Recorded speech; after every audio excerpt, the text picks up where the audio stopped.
So hello guys, welcome back to my channel civil decoder. तो कैसे हैं आप लोग? उम्मीद करता हूँ आप सभी बहुत अच्छे होंगे। आज को जो हमारा टॉपिक होने वाला है वो है बार बेंडिंग शेड्यूल यानी कि बीबीएस।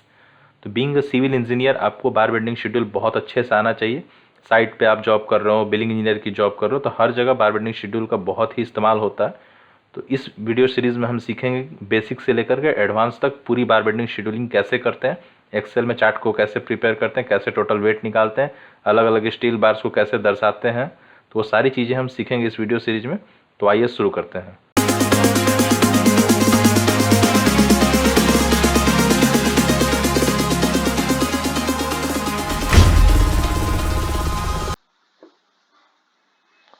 तो आज हम निकालेंगे कॉलम का बार बेंडिंग शेड्यूल। जैसा कि आप देख सकते हैं हमारे पास एक कॉलम है जिसकी कुछ डिटेल्स दिए हुए हैं। इन डिटेल्स के आधार पर हम इस कॉलम का बार बेंडिंग शेड्यूल बनाएंगे।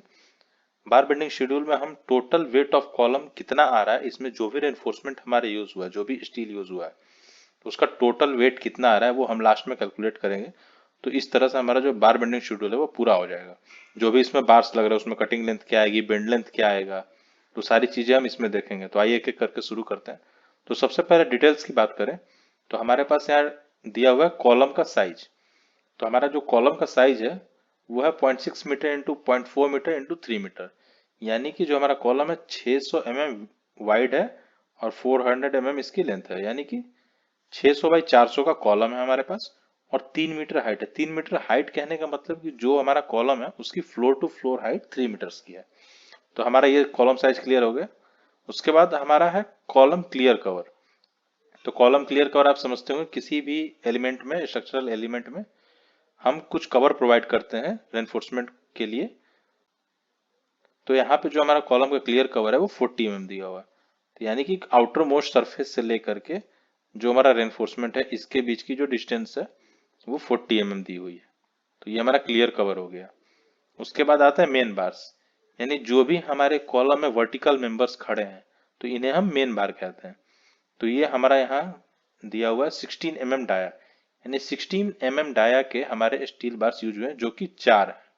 तो जैसा कि आप देख सकते हैं 1 2 3 और 4, यानी कि 4 हमारे वर्टिकल मेंबर्स होगा।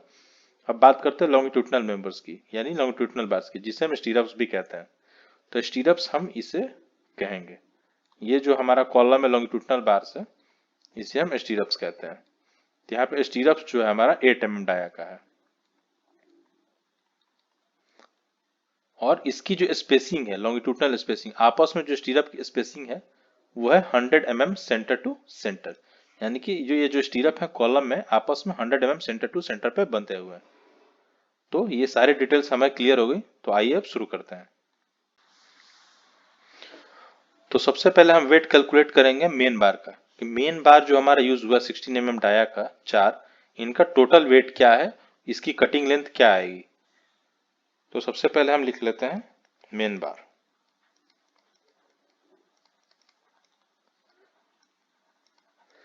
तो हमारा मेन बार क्या है, 16 mm डाया का है और ये कितने हैं, 4, जिसकी फ्लोर टू फ्लोर हाइट दी हुई है 3 मीटर्स। तो ये हमारा मेन बार हो गया। अब हम इसका निकालना है। जैसे क्या होता है, मेन बार जो होता है हम इसमें लैब भी इंक्लूड करते हैं, बट यहाँ एक मैं बेसिक एग्जांपल ले रहा हूँ तो मैं उतनी डिटेल में नहीं जाऊंगा अभी।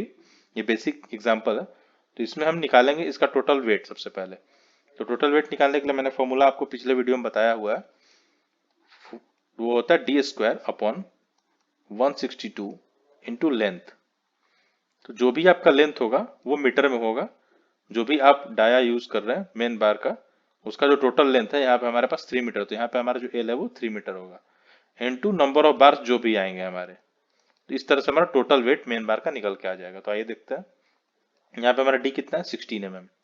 तो 16 के square upon 162 into length of bar is 3 metre. 3 metre का हमारा बार है और कितने बार है टोटल, 4। तो जब हम इसे कैलकुलेट करेंगे तो 16 square 256 upon 162 into 3 into 4 is equals to 18.96 kilogram. यानी कि जो हमारा मेन बार का टोटल वेट निकल के आया वो कितना आया, 18.96 किलोग्राम। तो ये आप याद रखें कि हमारा मेन बार का टोटल वेट क्या आया, 18.96। अब बात कर लेते हैं इसकी कटिंग लेंथ की।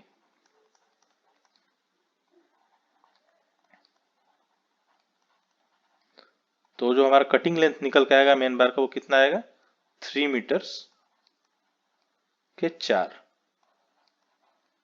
यानी कि हम 3 मीटर के 4 बार्स कट कराएंगे 16 mm डाया के, जिसका अप्रोक्सीमेट वेट 18.96 किलोग्राम निकल के आएगा। तो हमारा मेन बार का टोटल वेट कैलकुलेशन हो गया। तो अपने कन्वीनियंस के लिए हम क्या करेंगे कि मेन बार का टोटल वेट हम एक साइड में लिख लेते हैं, ताकि हमें आगे जो कैलकुलेशन करेंगे उसमें आसानी रहे।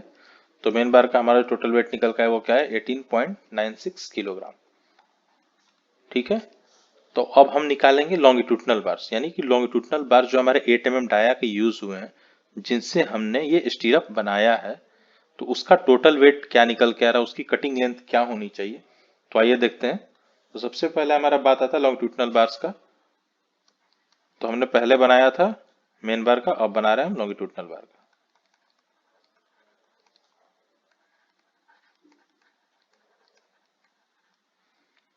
तो लॉन्गिट्यूडनल बार्स के लिए सबसे पहले हमें इसके लेंथ कैलकुलेट करने पड़ेंगे कि जो हमारा स्टीरअप है उसका टोटल लेंथ कितना है, कितने लेंथ का हम रेनफोर्समेंट, कितने लेंथ का हम स्टील बार लेंगे तो हम टोटल स्टीरअप अपना बेंड करके बना सकते हैं। तो हम इसकी एक नेमिंग कर लेते हैं। फॉर एग्जांपल इसको हम कह देते हैं ए। हुक को, पहले हुक को हम ए कह रहे हैं, फिर ये घूमता हुआ इधर आया बी, फिर ये घूम करके इधर आया सी, ये गया डी, ई, और फिर आ करके एफ पर खत्म हो गया। यानी कि हमारा A plus B plus C plus D plus E plus F is equal to जो हमारा लेंथ आएगा वो टोटल हमारा हुक लेंथ होगा लॉन्गिट्यूडनल बार का। तो उससे हम लिख लेते हैं A plus B plus C plus D plus E plus F. But हमारा यहाँ ए और जो एफ है ये क्या है, हमारा हुक लेंथ है। तो आपको हुक लेंथ पता है कि हुक लेंथ क्या होता है, 9d। तो हम 9 इंटू हमारा डी कितना है, 16। तो ये हम लिख लेंगे पहले, ये हमारा ये हो गया। बी हमारा यहाँ कितना है, अब बी की लेंथ आप कैसे निकालोगे, तो आप, हमें पता है कि यहाँ पे हमारा जो कवर है वो 40 mm का है, और इस साइड भी हमारा कवर कितना है, 40 mm का। तो यानी 40 प्लस 40 80 mm, यानी कि जो भी टोटल विड्थ है इस कॉलम की उसमें से हम अगर 80 mm माइनस करेंगे तो हमारा आउटर डायमेंशन इस स्टीरअप का निकल के आ जाएगा। तो 400 में से हम 80 माइनस करेंगे तो हमारा कितना निकल के आ जाएगा, 320, यानी कि 0.32 मीटर्स। उसी प्रकार हम सी को देखें, तो सी में 600 mm है, दोनों साइड 40 mm का कवर माइनस करेंगे तो हमें मिलेगा 0.52 मीटर, यानी कि 520 mm। उसी प्रकार डी देखेंगे, डी में भी हमारा 400 mm विड्थ है, तो इसमें से भी कवर माइनस करेंगे तो हमें कितना मिलेगा, 0.32 mm, सॉरी मीटर। और यहाँ ई हमें मिलेगा फिर से 52, यानी कि 0.52 मीटर। और एफ जो है हमारा वो फिर से हुक लेंथ है, यानी हुक लेंथ हम कितना लेते हैं, 9d। तो 9 इंटू डी इज 16। तो जब आप टोटल का सम करेंगे तो आपको यहाँ पे टोटल लॉन्गिट्यूडनल बार का लेंथ निकल के आ जाएगा, जो कि आएगा आपका 1.968 मीटर्स। तो आप ये याद रखें कि लॉन्गिट्यूडनल बार्स का जो टोटल लेंथ निकल के आया वो 1.968 मीटर आया। तो अपने कन्वीनियंस के लिए हम लिख लेते हैं कि लॉन्गिट्यूडनल बार का जो हमारा लेंथ निकल के आया वो आया 1.968 मीटर्स। तो ये हमारे आगे कैलकुलेशंस के लिए हेल्प करेगा। तो हमने टोटल लेंथ निकाल लिया लॉन्गिट्यूडनल बार का। अब आती है बेंड लेंथ की बारी, यानी कि जब हमारा स्टीरअप बेंड होकर के रिंग का फॉर्म लेता है तो क्या होता है कि एक्सपेंशन के टाइम पे, जब भी हम कोई भी बेंड फॉर्म करते हैं एक्सपेंशन के टाइम पे, जो हमारा सरिया है, जो भी हमारा स्टील बार है, उसके लेंथ में कुछ इंक्रीमेंट होती है, उसका लेंथ बढ़ जाता है। तो वो जो लेंथ बढ़ रहा है तो उसकी वजह से हमें क्या करना होगा कि बेंड लेंथ को हमें टोटल लेंथ में से माइनस करना पड़ता है। क्योंकि अगर आप बेंड लेंथ माइनस नहीं करोगे तो आपका जो सरिया है वो काफी बड़ा हो जाएगा, तो इस तरह से आप जो रिंग फॉर्म करना चाहते हो वो आप फॉर्म कर नहीं पाओगे। तो इसके लिए आपको क्या करना पड़ेगा कि बेंड लेंथ को माइनस करना पड़ेगा। तो बेंड लेंथ को माइनस करने के लिए हम क्या करेंगे कि सबसे पहले बेंड लेंथ को कैलकुलेट करेंगे। तो आइए हम कैलकुलेट करते हैं bend length.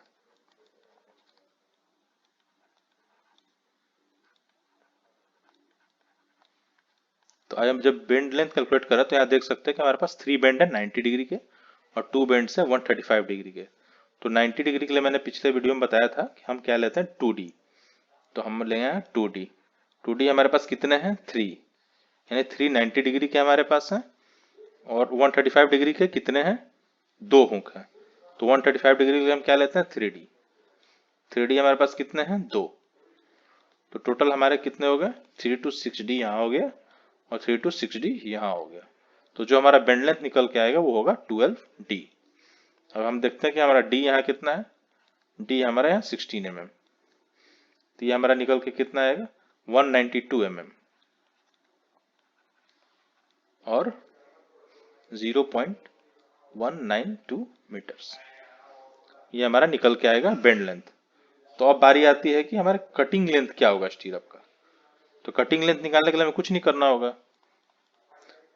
Cutting length is equals to जो हमारी ये टोटल लेंथ निकल के आया था स्टीरअप का 1.968 में से हम 0.192 मीटर माइनस कर देंगे तो हमारा जो है कटिंग लेंथ निकल के आ जाएगा। तो हमारा जो कटिंग लेंथ निकल के आएगा वो आएगा 1.776 मीटर्स।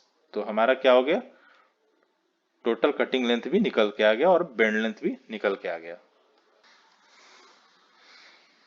तो अब हमारा कटिंग लेंथ जो लॉन्गिट्यूडिनल बार का वो भी हमें पता चल गया, वो हमारा आया 1.776 मीटर्स।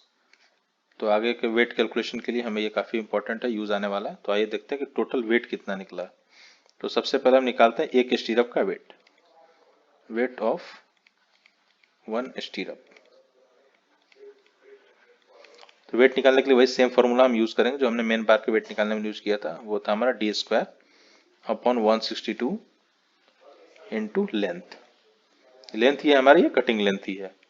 तो हमारा d कितना है यहाँ 8, यहाँ दिया हुआ 8 mm डाया का हमारा लॉन्गिट्यूडिनल बार। तो 8 का स्क्वायर अपॉन में 162 इंटू लेंथ हमारा कितना है 1.776 मीटर्स। तो जब हम इसे कैलकुलेट करेंगे तो हमारा टोटल वेट निकल के आएगा 0.70 किलोग्राम, यानी कि 700 ग्राम का अप्रोक्सीमेटली हमारा एक स्टीरअप का वेट निकल के आ रहा है। बट एक का तो हमें पता चल गया, बट हमारे स्टीरअप्स टोटल लगेंगे कितने लॉन्गिट्यूडिनल बार्स हमें इम्पोर्ट जरूरी है एक कॉलम में। तो उसके लिए हम क्या करेंगे नंबर ऑफ स्टीरअप्स कैलकुलेट करेंगे कि नंबर ऑफ स्टीरअप्स कितने लग रहा है। तो नंबर ऑफ स्टीरअप्स निकालने के लिए जो टोटल कॉलम हाइट है हमारा, यानी कि हाइट ऑफ कॉलम अपन जो भी हमारा लॉन्गिट्यूडिनल बार की स्पेसिंग उससे अगर हम डिवाइड कर देंगे तो हमारा टोटल नंबर ऑफ स्टीरअप्स पता चल जाएगा। तो यहाँ हमारा जो हाइट ऑफ कॉलम है वो क्या है 3 मीटर, यानी कि 3000 mm। और हमारी स्पेसिंग क्या दी हुई है लॉन्गिट्यूडिनल बार्स की 100 mm centre to centre divided by 100। तो हमारा कितना निकल गया 30। तो 30 स्टीरअप लगेंगे। तो हमें पता चल गया कि टोटल हमारे कितने स्टीरअप्स लगेंगे 30 और एक का वेट कितना है हमारा 0.70 किलोग्राम्स पर स्टीरअप हमारा वेट निकल के आ गया। तो टोटल वेट कितना हो जाएगा स्टीरअप्स का 30 इंटू 0.70 किलोग्राम। तो हमारा टोटल वेट निकल के आएगा 21 किलोग्राम्स। तो हमारे स्टीरअप्स का टोटल वेट आ गया 21 किलोग्राम और हमारे मेन बार का वेट निकल के आ गया था पहले 18.96 किलोग्राम। तो total weight of column, total weight of column reinforcement, इसके लिए क्या करना होगा हमें 18.96 हमारा मेन बार का वेट था और 21 किलोग्राम हमारा वेट निकल के आया स्टीरअप्स का। तो टोटल वेट हमारा आ गया 39.96 किलोग्राम। तो इस तरह से हमने अपने कॉलम C1 का टोटल वेट निकाल लिया 39.96 किलोग्राम्स। और इसे अप्रोक्स आप कह सकते हो कि हमारा जो कॉलम C1 था वो 40 केजी का आया। तो हमने क्या सीखा आज कि जो भी हमें कोई भी कॉलम अगर प्रोवाइडेड होगा, तो अगर हमारे पास कॉलम का साइज है, उसका क्लियर कवर है, जो भी मेन बार है उसकी डाया अवेलेबल है हमारे पास, लॉन्गिट्यूडनल बार्स हमें पता है किस डाया की है और उसकी स्पेसिंग प्रोवाइडेड है, तो हम total number of bars calculate कर सकते हैं कि total number of longitudinal bars कितने आ रहे थे हमारे 30। जो हमारा कटिंग लेंथ निकल के आ रहा था कॉलम के मेन वर्टिकल मेंबर्स का, वो आ रहा था 3 मीटर के। टोटल हमारे आ रहे थे 4 पीस। और हमारे जो ये स्टीरअप से लॉन्गिट्यूडनल बार्स है वो कितने थे हमारे 30।